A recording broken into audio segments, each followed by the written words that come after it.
Andrew Strauss have ended the career of Broad and Anderson. Hello, everyone. This is the Cricket Forum, your place for the latest news, views, rumors, and gossips in the world of cricket. Coming up also in today's show, a review of West Indies players selection at the IPL auction. India continues to dominate the West Indies. The prize money for the Women World Cup starting March 4th has been doubled, and players in a bubble should stop. They should stop testing players in a bubble for COVID-19. This is the Cricket Forum. Thank you for tuning in. Today's show is brought to you by the Dealmaker stores. If you are looking for a motor vehicle to buy in the Caribbean, a clean, reliable, affordable motor vehicle to buy in the Caribbean, then click the link in the video description and support the Dealmaker store. Please remember, and please, I'm asking you to slash a like on the video, share, and subscribe. And your donations are welcome. Now, England have announced their squad to tour the West Indies, and it excludes eight members of the squad that tour Australia for the Ashes. It also excludes Chris Silverwood, the coach, and the assistant coach, Graham Thorpe. Paul Collingwood, who was one of the assistant coaches in Australia, have been retained and have been appointed temporary coach to tour the West Indies for the 3 Test match series starting in March. Remember, Collingwood was also the temporary coach, the interim coach that led the T20 side to the Caribbean in late January that was beaten 2-3 by the West Indies. So he will once again be the temporary coach, the interim coach of the England Test team that is touring the Caribbean. He is presently in Barbados on holiday, so he has not flown back. He has not flown back to England as he awaits the arrival of the squad, which is expected in the Caribbean on the 25th of February. Yes, the England squad is.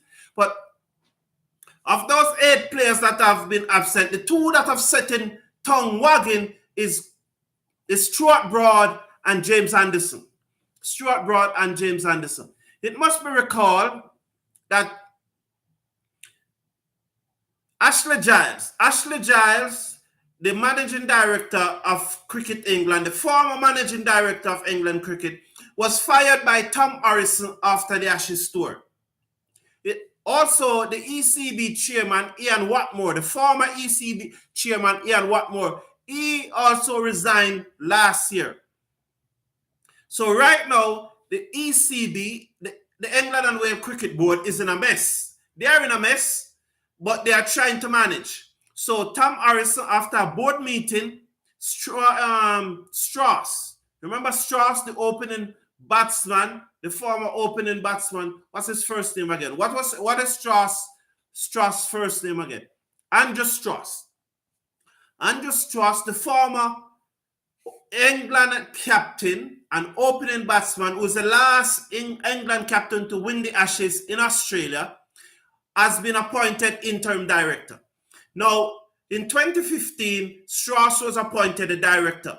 But in 2018, his wife was involved in a tragic accident, and he resigned as the director of the ECB, of the managing director of cricket, and went to look after his children. After the debacle in Australia, and Ashley Giles was fired, they asked Andrew Strauss to come in for a brief period, an interim period. The first thing he did was to fire Chris Silverwood, the coach who had Ashley Giles appointed. Graham Thorpe, who's also guilty of some wrongdoing in Australia, because it said that Graham Thorpe smoked cigarette in the hotel in Hobart. He smoked cigarette in the hotel in Hobart, and he was the one who was responsible for making that video with Joe Root, James Anderson, Travis Ed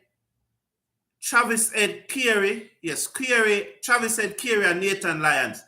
Those 5 players who were, it is said that they were given trouble in the hotel in Hobart, and they were told by a policewoman to go to their bed. So said that Graham Thorpe was the one who made that video. Now, it should not be surprising to anyone that Andrew Strauss is trying to end the career of Anderson and Broad, because he tried this back in 2015, but at that time, Broad and Anderson, you could say, were still at their prowess. Broad and Anderson still carried the weight, because rumor have it that's why Strauss resigned and retired from cricket in 2012 is that because Anderson and Broad were unmanageable in that England changing room, and he just could not deal with it anymore. And he wanted to play more, but because of Anderson Broad and their attitude and their ego, and they run the dressing room, it said that Strauss couldn't take this anymore, so he retired from cricket. So it should not be surprised that Strauss now, because of the debacle in the Ashes, Strauss now is trying to end these two players' career. Should they have retired? One is 38 and one is 40. Should they have retired already from international cricket? I think so. I think you should always retire, like Usain Bolt retired at the peak of his career. That's the time you retire. You retire before you start losing. So I think that Anderson and Broad should have retired a long time. But it must not, we should not lose sight of the fact that Andrew Strauss wants to get rid of them from 2015. When in his first stint as managing director, Andrew Strauss, in his first stint as managing director of the ECB, wanted to get rid of Stuart Broad and James Anderson. But at that time, they were performing too good for him to get rid of them. Okay? Although at that time, Anderson was 33 and Broad was 30. It was about 30. So he could not have gotten, although he tried to get rid of them at that time, he was unable to do so. So now he's trying again, and I think he's going to be successful this time because England cricket really need to overvamp. Now, it appears that it hurt Stuart Broad that he was dropped from the team to tour the West Indies. Stuart Broad seemed to be very hurt that he was dropped from the England team to tour the West Indies. He said it hits him pretty hard. He's not sleeping at night. He said when he got that 5-minute phone call, it was a phone call that lasted for 5 minutes, to say that he was not in the team. When he was told that he was not in the team, he said that he was confused and hungry and dejected. Yes, the phone call, the 5 minutes phone call, leave me confused and angry and dejected. And he said that he told his wife, it's that babes, Molly, I think his wife named Molly, I can't sleep at night. This thing is really affecting me. So I guess he's saying those things. Andrew Strauss must be laughing, must be saying yes, because he knew the challenges that he faced with Anderson and Broad in that England dressing room.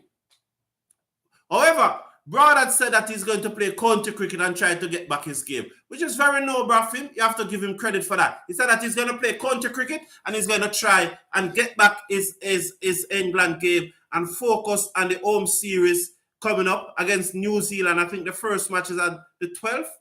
And the first match is early June against New Zealand at Lords, the first test match. And so he said that he's going to play some county cricket and going to try and get back his England test game. There's a lot of pressure on England players. You notice it? Even yesterday, the Derby coach, it was the Derby coach again. What's his name? The coach of Derby. Tell me. All right, the coach of Derby will soon tell you. The coach of Derby is now joining the call. And a lot of players, a lot of ex-players are saying that England cricketers should be banned from the IPL. The IPL is always a low-hanging food for England cricketers. Anytime something goes wrong with England cricket, anytime England lose a test series, we hear this argument coming up again that England players should stay home and play county cricket and they should not go to the IPL. Every time that England lose a test series. You heard this argument. And the latest is the Derby coach. His name is not coming to me right now, but the coach of Derbyshire. He said yesterday, or was it early? Yesterday, that England cricket should be banned. England cricketers should be banned from playing in the IPL, which is the richest league in the world. The IPL is the richest cricket league in the world. And one England player, Lima Livingstone. Is Lima Livingstone in his name? He's getting 1.5 million pounds for 8 weeks of cricket. 1.5 million pounds for 8 weeks of cricket. That's almost 200,000 pounds per week. This is comparable to many top footballers in the IPL. The only difference is that his contract lasts 8 weeks and their lasts a year. But they had a crickets to play. None is going to pay him that level of money. But this is very, very good money for cricket. Very good money. So anytime there's a problem in English cricket, the low-hanging fruit is always the IPL. Stop our players from playing in the IPL. Stop our players from playing in the IPL. They need to stay home and play county cricket because the two tournaments tends to clash each year. Not necessarily because the IPL really play from April to May, usually ends by early June, the latest. It usually ends by the last week in May or early June, the first week in June. And county cricket, well, it could be because county cricket had moved forward to accommodate the Vitality Blast, which is the ECB T20 competition, and the 100. So the 100 and the Vitality Blast usually play in June, July, the art of summer. So the county cricket usually plays before and after. They started sometime in May, then they have the T20, then they have the 100, then again they complete the county cricket. So the county cricket was towards the fringes of the summer. So the art of the summer, it is usually the 100 and the T20 Blast. So I don't see how the IPL affects county cricket. Although England is now saying that if you want to play against New Zealand, you have to at least play one county game by the 19th of May. That's what the ECB is saying, that if you want to play against New Zealand, you have to play at least one county game by the 19th of May. That's what it is telling its English cricketers. And speaking of the IPL, and being a West Indian, I concentrate here on the West Indian. For 14 West Indians were bought at the IPL action. Over 10 million US dollars were spent purchasing 14 West Indian cricket. And they had the three that were retained. That was Andre Russell, Karen Pollard, and Sunil Narayan. They were retained. The West Indian that got the highest bid at the auction was Nicholas Pooran. Nicholas Pooran were bought for more than 10.5 crore. Multiply that by 133, I think you get 1.13 million. Hetmeyer also get $1 million, over $1 million US dollars. Shepherd, the Guyanese, also get over $1 million US dollars. And then you have Odin Simit, was next in line with 800,000. So 14 West Indians were bought at the auction and added to the 3 that were retained, which bringing in an income of over 10.5 million US dollars for the Caribbean. Surprisingly, Guyana Amazon Warriors players who represent Guyana Amazon Warriors in the CPL, they were sold for more than 4 million. So out of the 10.5 million players who represent the Guyana Amazon Warriors in the CPL, they went for more than 4 millions combined. So Pooran, Hetmeyer, Shepherd, and Odin Simit combined, they went for more than 4 million US dollars. Is this a coincidence? Is this a one-off thing? But in that Guyana Amazon Warriors, which my information is that they have already retained most of those players. They have contacted those players and have retained them. So that Guyana team will be a multi-million-dollar team. A multi-millionaires will be on that Guyana Amazon Warriors team. Wow. I hope they don't let the Eagle to their head. I hope they don't become too cocky and they remain humble. But that Guyana Amazon Warriors team will be filled with multi-millionaires. And so there was another incident, a very interesting incident at the IPL auction. The auctioneer, Hugh Edmeades, the auctioneer, he fainted in the first session of the auction. In the first session, just before lunch, because they took an early lunch. I think they were going through the fourth set of players. I think they were going through all the all-rounders when he fainted, the first set of all-rounders. I think they were going through the first set of all-rounders. When he fainted, they took an early lunch, and Charu Sharma, the broadcaster, he was at home having lunch with his extended family. He was called by the Secretary of the General Council to come to the IC Gardenia Hotel in Bandaroo to complete the auction on Saturday.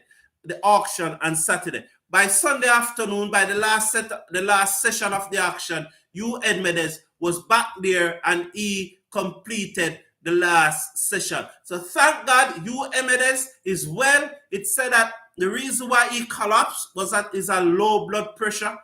His blood pressure became low. It said that it happens when someone who is lying down and get up, your blood pressure tend to go down for a while. Or if you're sitting down and get up, that's the same process. And they said that's what happened. I am not a medical expert here. I can't tell you the details of this. I am not a medical doctor, but the general opinion, the general impression that I got, my understanding of the situation is that when you sit and you stand up, momentarily your blood pressure goes down. Or when you're lying down and you get up, momentarily your blood pressure goes down. And he said that's what happened. He was sitting, and when he stand, his blood pressure went down and he fainted, he collapsed. And we are very thankful that he's alive and that he's well, and he was able to return and did the final session of the auction on Sunday. You know, you can imagine Charu Sharma. Charu Sharma was at home having lunch with his extended family when he got the call, and he have to apologize to his wife, mother, his children, his in-laws. He has to apologize to everybody and have to cut. I heard that the secretary tell him, said, put on a suit, man, and come to the Gardenia Hotel. Edmeades has collapsed and we need you to complete the action. So well done. It was a successful action. I think it runs smoothly. And congratulations again to the 14 West Indies players that were purchased and the additional 3 that were retained from the 31st of November. Now, when it comes to the West Indies cricket team, it's the same old. They just cannot beat India. They cannot beat India. Yesterday in the T20, they made 157 for 6 or for 7. 157 for 7 of their 20 overs. 157 for 7 of their 20 overs. And they took the match to the 19th over, but India still won with 7 deliveries to spare, making 161. I think 161. Yeah, they made 161 for 4. 161 for 4 in reply to the West Indies 157 for 7 of 20 overs. They made 161 for 4 of 19 overs. Now, that 4th over from Odin Smith, which went for 22 runs, and why is Odin Smith bowling at 134? What happened to that 149k pace? Where is it? He looks slim. The muscular person that I saw played against England is not the same person I see. He looks slim. Is it that pace gone with the weight? What is West Indies cricket doing? Is it that they don't know how to manage player? Is it that they just have one mold for everybody? Because it's clear that Odin Smith must be on fasting or something and he's not eating. Because the man look weak. He doesn't look like that same strong person that we saw against Ireland or against England. What the fuck is West Indies cricket doing to Odin Smith? What are they doing? The young man looks so weak and feeble. He's not the same person that I get. Watch the video. Watch the videos from the first ODI against India. And look if it's the same strong person that you saw against England. What is West Indies Cricket Board doing? What the fuck are West Indies Cricket Board doing? They don't know how to improve a player. It seems to me, it appears to me that this coaching staff must go. They must blood clot go. This coaching staff need to go.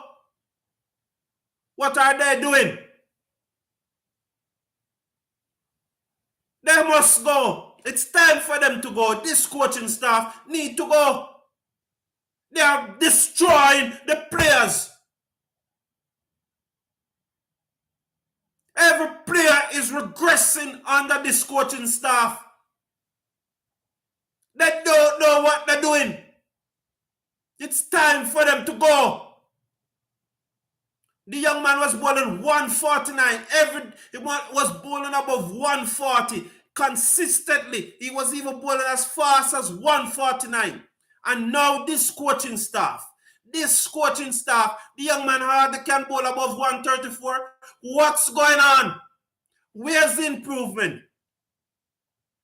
Why isn't he bowling 150, 152 instead of bowling 134? I can't understand. I can't. Somebody need to tell me what is going on. How can you get a player that was bowling 149 and after 2 weeks that same player is bowling 134?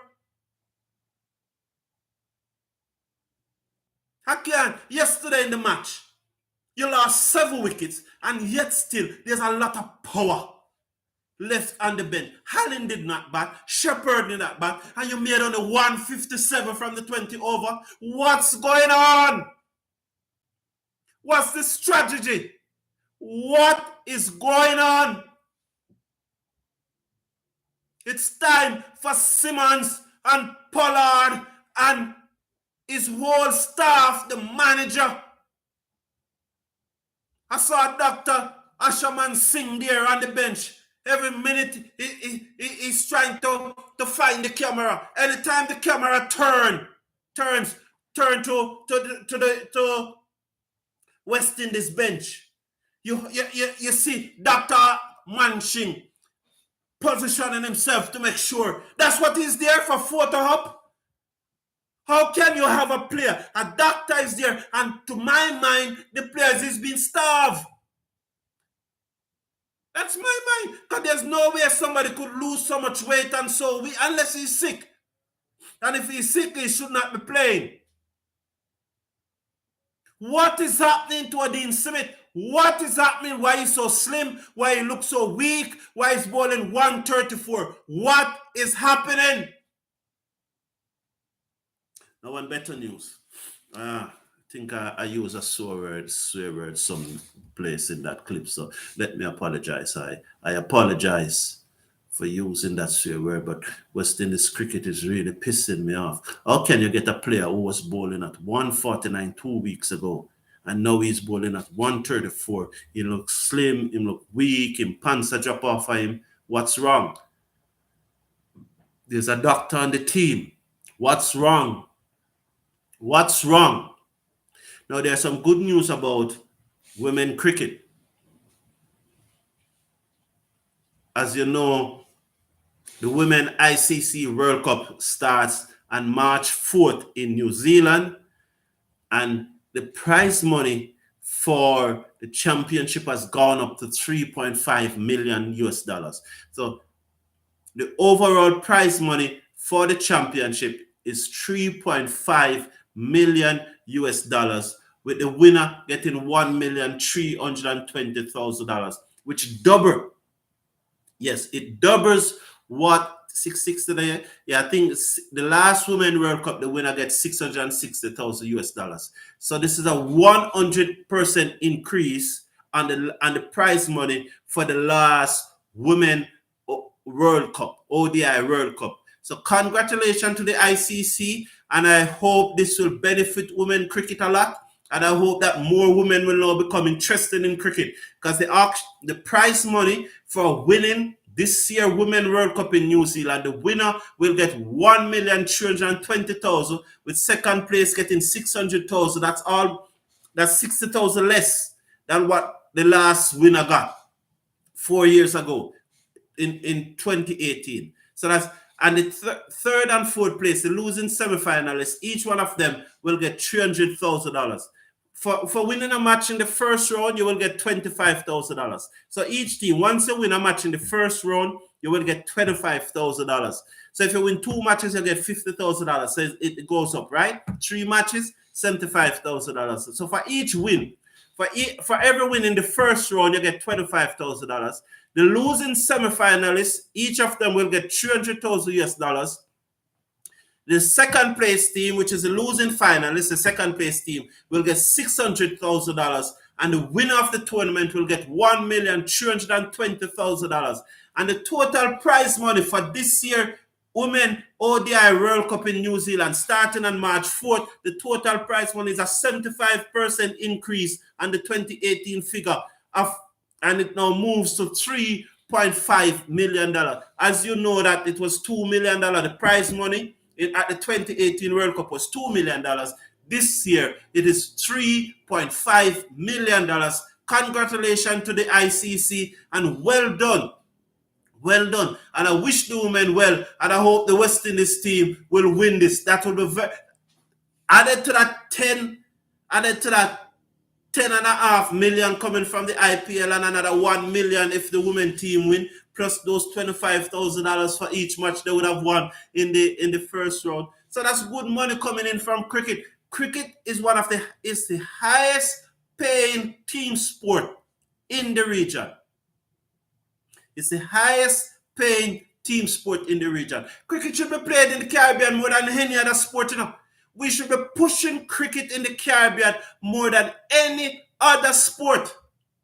It should be the most popular sports in the Caribbean, because while footballers will get contract and go to other Europe and all of those other places, you depend on the contract. A cricketer who plays for Jamaica, who plays for the West Indies, can make a very, very good living.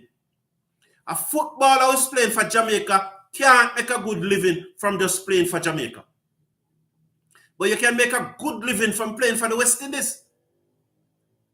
You can make a good living from playing for the West Indies. How many local footballers who do not play have an overseas contract is getting $2,000 a month? When you represent Jamaica in cricket and you become a retained player, you get at least $1,500 per month. That's what the retained players get, at least. That's category C. Category C is $1,500. I think category A is something like $5,000 a month. Whether you play a game or not, when you play a game, that's a different thing. Match fee comes into that.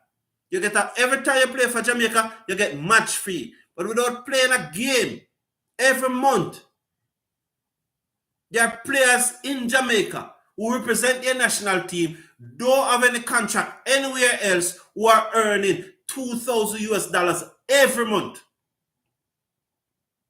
And they don't have to play a game. It's their job. They have to turn up at training Monday to Friday. Yes, because it's their job. But that's their job.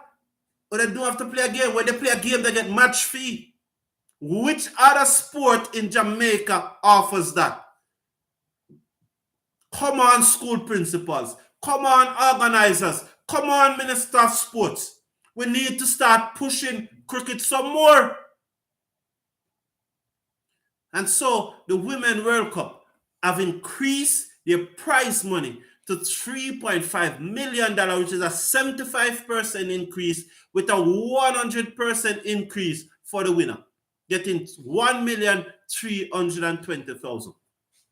Finally, and please remember, I'm asking you, slash a like on the video, share and subscribe to this cricket forum. Share, because this is a place where you get all the news and views and rumors and gossips in the world of cricket. Please subscribe, share, and like the channel, please. And remember, if you're looking for a motor vehicle to buy, click on the link in the video description and support the Dealmaker store. Now, it is my view, and I've said it in previous video. And if you go to the home page, you will see videos there that I've said it in it. I don't think that players, whatsoever sport you're playing, that once you're in the bubble, once you get in that bubble, once they test you, they test you, they quarantine you, and they test you again, and they say you're clear and you're in the bubble, I don't think you should be tested again. I don't think this everyday testing is necessary. It's not necessary, and it's going to damage sport if you continue to test people every day. Once a man is in the bubble, why do you need to test him and he's not showing any sign? You're vaccinated, you test twice before you enter the bubble, and you're negative, you don't need to be tested again. That's my view. I am vaccinated. I am pro-vaccine. I think everyone should take the vaccine. I think it is safe. That is my view. I am pro-vaccine. I'm not anti-vax. But I'm saying that if you're in a bubble, and before you went into that bubble, you were tested twice and you were negative, why the heck do you need to be tested every day again? Why? I clearly don't see the need for that. I clearly don't see the necessity for that. I don't think that if you are in the bubble, you should be tested every day. Thank you, everyone, for tuning in. Thank you, everyone, for tuning in. And once again, I'm asking you to please slash a like on the video, share, and subscribe to the channel. Until tomorrow morning, Godspeed, one love, and take care of yourself.